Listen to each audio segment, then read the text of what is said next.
All right, so as irritated as I am about it, I had to make a video anyway just to explain what's happening here. So, got everything all put back together. Everything was good. Yes, you'll notice there's a piece missing right there. So, got everything put together, turned the key on, bike ran a systems check, and of course, on this guy, everybody know what that is before I tell you? It's the fuel pump.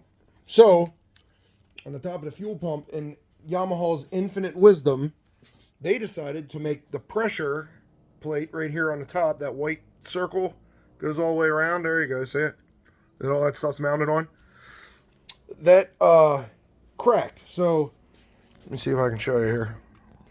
So there's a nozzle that goes on this thing right there, so that when the pump comes on, it forces gas out of this thing up to the throttle body. So on the bottom of this thing, where it meets that white top, it's cracked. So when I turn it on, gas came shooting out of this thing. So we are a fix for it. The other cool thing about that is to buy a new one from Yamaha costs about $700. So we're going to try a fix for it using some plastic weld and see if we can get it to hold. But otherwise, I got to caution you, that's never happened before. Now, I've been fortunate with my fuel pump in this bike. I got this when I bought it in 2009, it had 64 miles on it. And it went all this time to where I have, I think, 65,000 miles on it now and never had an issue with that. But I've been reading the horror stories online, and some dudes have to replace their fuel pumps like 3 times because of that stupid piece cracking. And apparently Yamaha doesn't think it's a big enough deal to replace that part with something more sturdy.